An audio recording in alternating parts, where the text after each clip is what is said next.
Hi, this is Rene Sagaran, pioneer member of the Maneuvers and former choreographer dancer of Mr.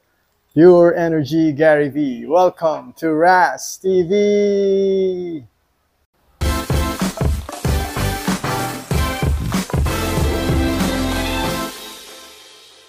So today, tuturo ko yung dance challenge ng SB19 na DAM, yung chorus part, no? First of all, I'd like to acknowledge si J. Joseph.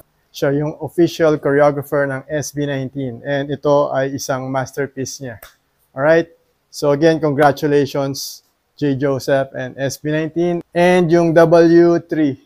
So first thing, yung dance style is krump and hip-hop. Yun yung combination. So pag sinabing krump, nilalabas mo yung galit mo, yung feelings mo, no? So kaya yung expression, 'di ba, parang galit, nilalabas mo yung sama ng loob. And kailangan powerful and snappy yung galaw. Alright? So let's take it from last 4 counts ng chorus. So it goes here, left over right, pump, tapos chest down, and then double. Oh. So ang bilang niya is 5 and 6 and 7, 8. Here, stamp ng 3 times to. Stamp. 1, 2, 3. Or parang march.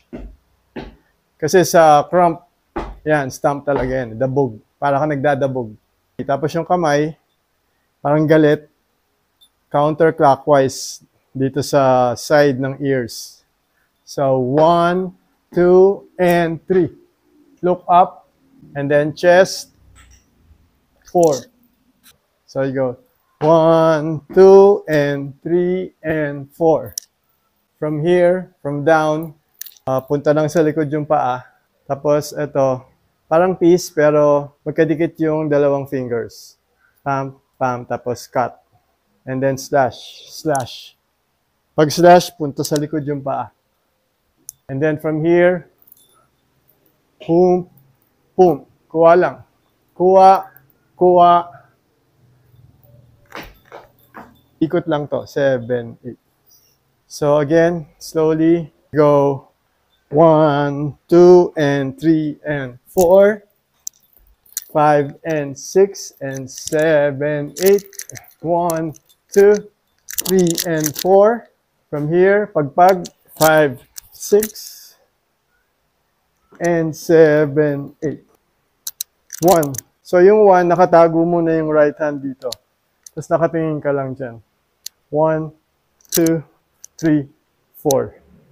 Nag-alternate. 4, and then iikot ka papunta doon. Tapos yung kamay, nakaganon. Yan. So, 1, 2, 3, 4. Medyo naka-lean back yan. 6, 7, 8. So, facing this side, 45 degrees. 8, and then open.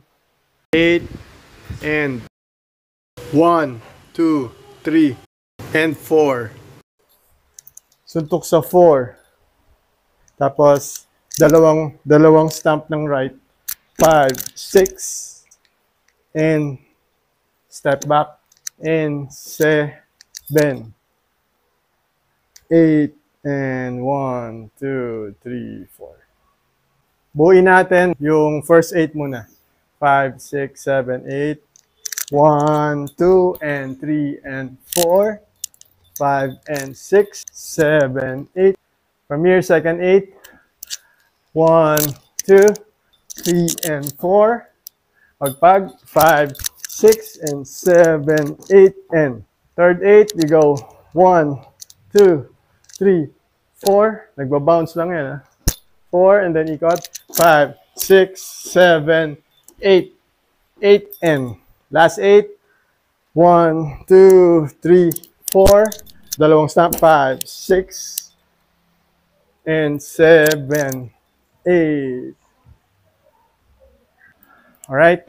So, yun yung 4/8. So, i-break down nyo muna. Pag may memorize nyo, step by step. Pwedeng 4 counts muna, and then 1/8. Proceed to the second 8.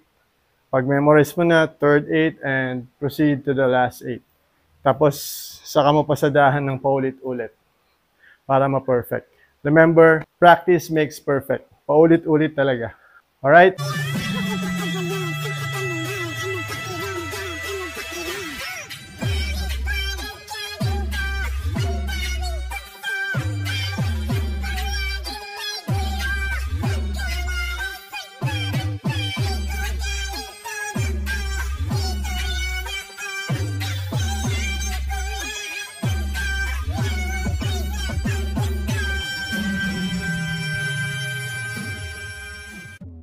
So please don't forget to subscribe, like, and share.